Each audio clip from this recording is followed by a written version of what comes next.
It's this almost universally understood childhood experience, right? Standing out in your backyard, you squeeze your eyes completely shut, and you jump as high into the air as you possibly can. Just hoping that gravity, like, forgets about you for a split second. Exactly. We all seem to share this deeply ingrained, almost instinctual fantasy of unassisted human flight. But then, we grow up. Right. Physics takes over. Yeah, we sit in science classes, we learn the rigid rules of the universe, and we just kind of accept that we are firmly, heavily tethered to the ground. It becomes this foundational assumption of our reality. I mean, unless you're strapped inside an airplane or, a helicopter, you're a creature bound to the earth. Yeah. Gravity is presented as this absolute, non-negotiable law of your daily existence, dictating every single move you make. When we just accept that. Right. We don't even question it. But what if that resignation is actually based on a fundamental misunderstanding in how the physical world actually works? That is the big question. It is. And welcome to today's deep dive. We are taking you on a journey into a truly fascinating, honestly wildly provocative text written back in 2013 by an author named Zhu Feng. Yeah, it's titled The Celestial Path is Ethereal and Sublime. Right. And our mission for this deep dive is to unpack one specific, astonishing question that's posed right at the beginning of the text. And that is, can humans actually fly in waking life? And, the author's answer to that question is not meant to be read as poetry or like a metaphor. It is a literal, resounding yes. A hard yes. Exactly.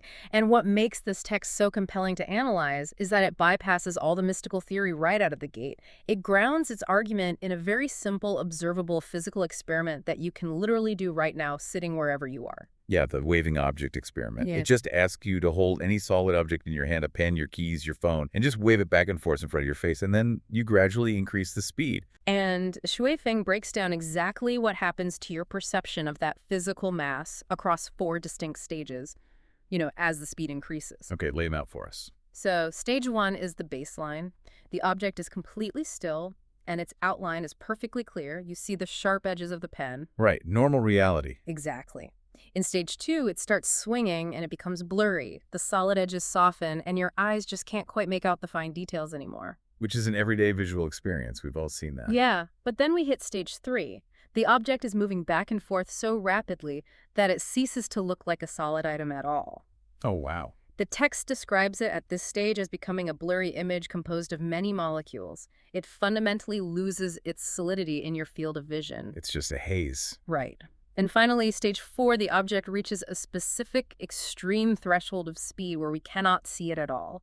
To your eyes, it seemingly vanishes completely into thin air. Okay, let's unpack this because my immediate thought goes straight to a helicopter. Oh, that's a good analogy. Right. Because when a helicopter is parked on the landing pad, you clearly see the 4 heavy, solid metal rotor blades.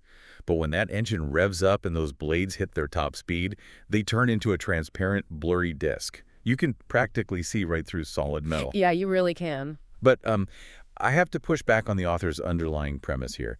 Is the text arguing that the waving pen, or the helicopter blade, actually changes its physical molecular nature?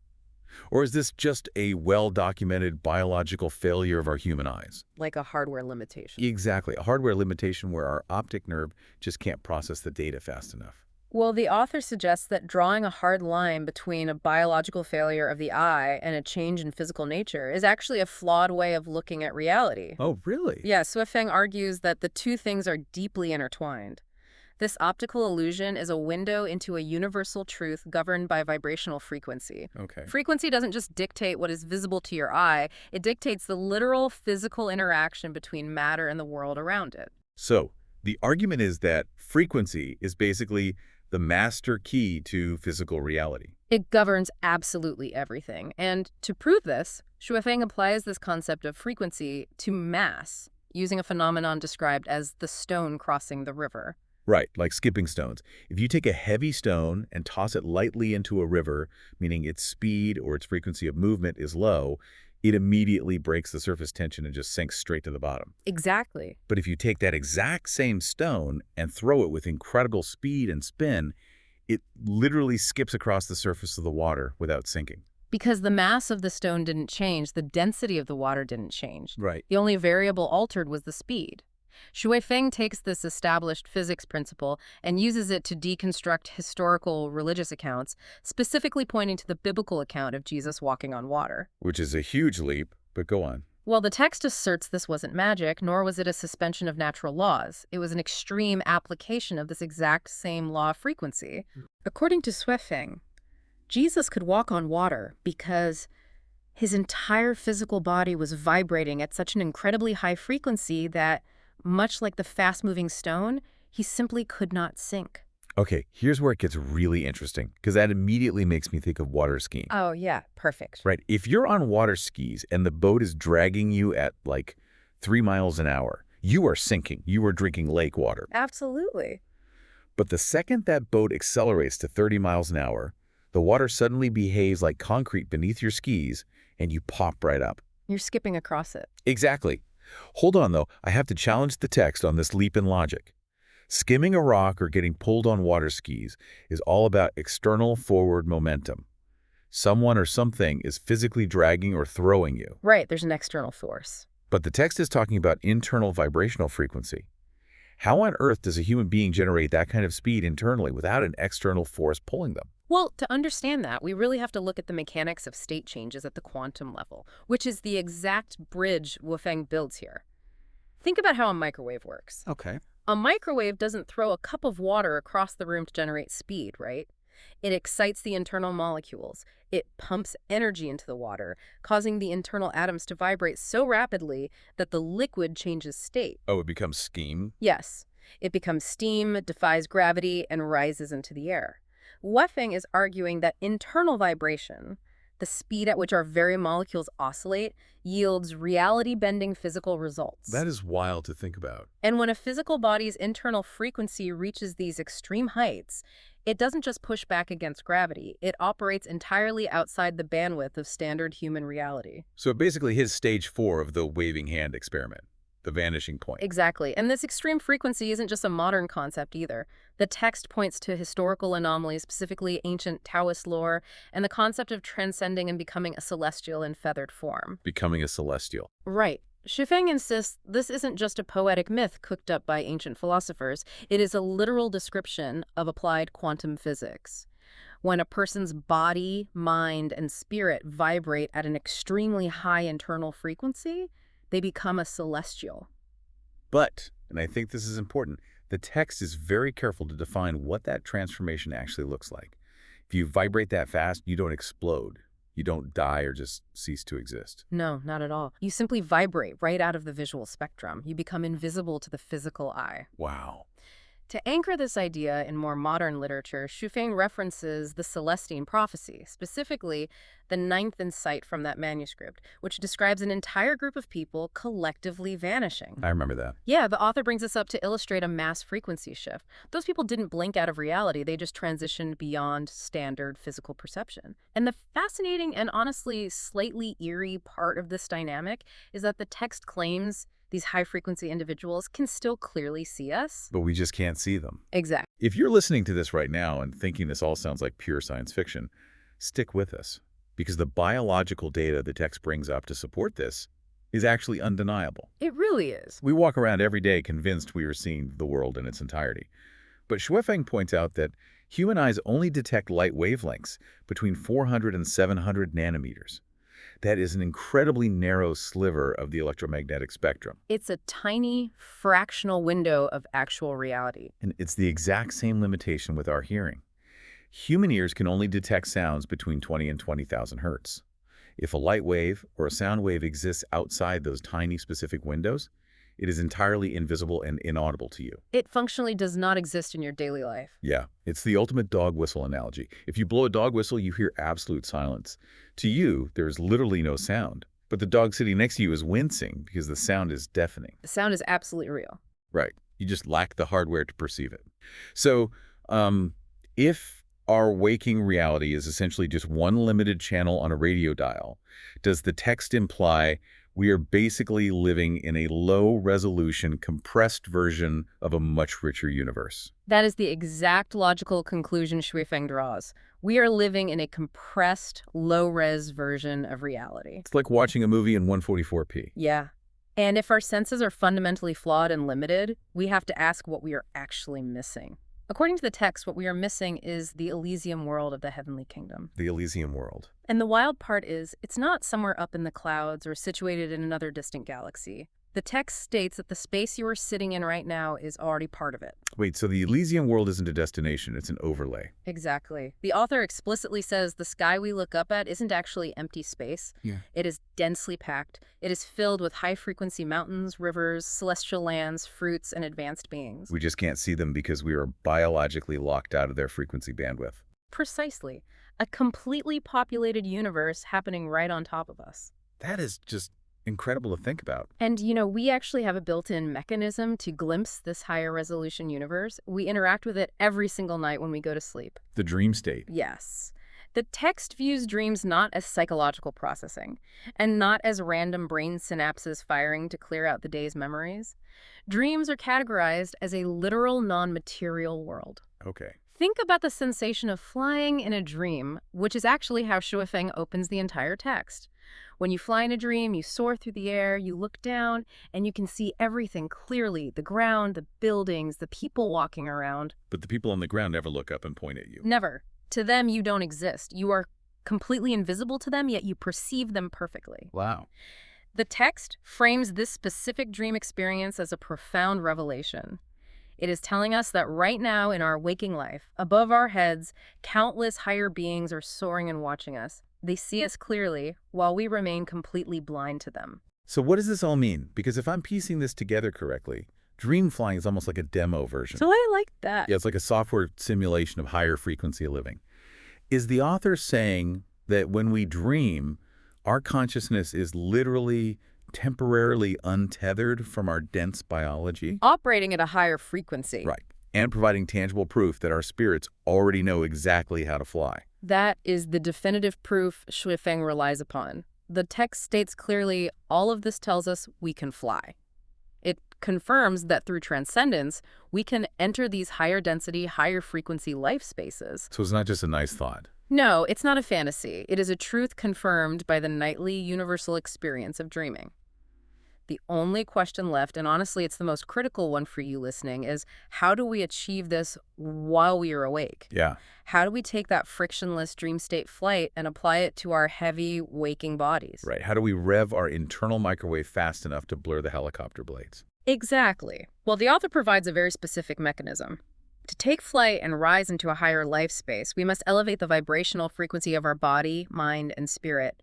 And we do this by entering what the text calls an ethereal state. The ethereal state. The Mhm. text defines this as a state of being completely free of ego, free of form, attachment, burden, fear, and obsession. But honestly, when you list it out like that, it sounds less like flying and more like just giving up. I see why you'd think that for sure.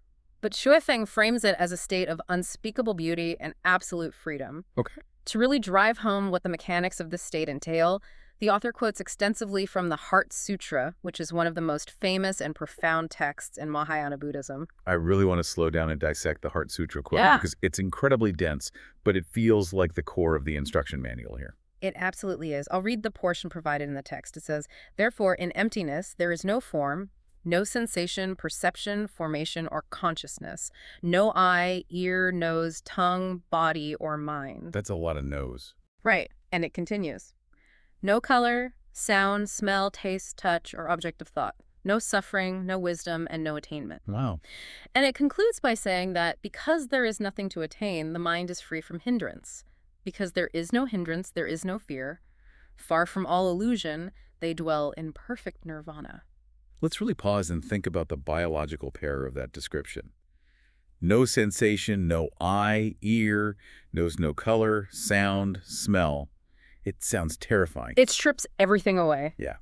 It is a complete and total shedding of everything that makes us human. It really makes me think of a hot air balloon.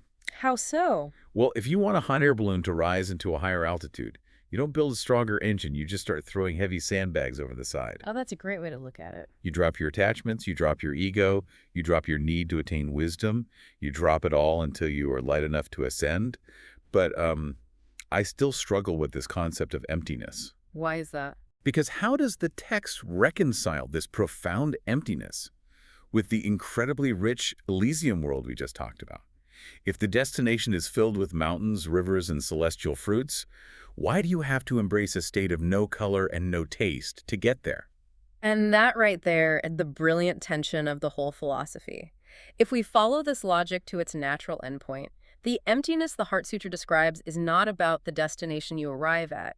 It's about the vehicle you use to travel. A vehicle. Yes, the physical senses, your human eyes, your ears, are the literal hardware limiting you to the 400 to 700 nanometer spectrum. If you desperately cling to what your human eye can see, you will only ever see the low-resolution world. Oh, I see. The emptiness applies to the ego, the self, and the physical hindrances that weigh your frequency down. Ah, wait, so you aren't entering a blank world. You are making yourself blank to enter a rich world. The physical senses are the friction. Exactly. You have to shed the limiter.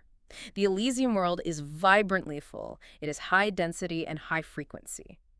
But your human ego, your earthly attachments, your reliance on physical sight, your daily fears, those act as internal friction. They slow down your vibration? Yes, they lower your quantum vibration. They are the heavy stones sinking in the river. To reach that higher frequency environment, you have to completely empty yourself of your low frequency anchors. You must become ethereal. You have to become so light, so fast, that gravity simply can't find you. And the author leaves us with very direct, practical instructions on how to start this process. The text says don't hesitate, don't waver, don't doubt, don't worry, don't cling, don't fear. Just let it all go. You are instructed to follow the guide's roadmap and let go completely. Stop living for yourself. That line really struck me. Stop living for yourself. It sounds almost counterintuitive when the ultimate goal is personal, unassisted flight. Sui Feng addresses that paradox beautifully, actually. The text states, only through selflessness can the true self emerge. Only through egolessness can the true being be fulfilled. Wow. It is the ultimate act of surrender. When the self is completely given up, the internal friction disappears. That is when the ethereal state is attained. And your frequency spikes. Yes, that is when your frequency spikes out of the visible spectrum. The author wraps up this journey with a very poetic summary. The celestial path is ethereal and sublime.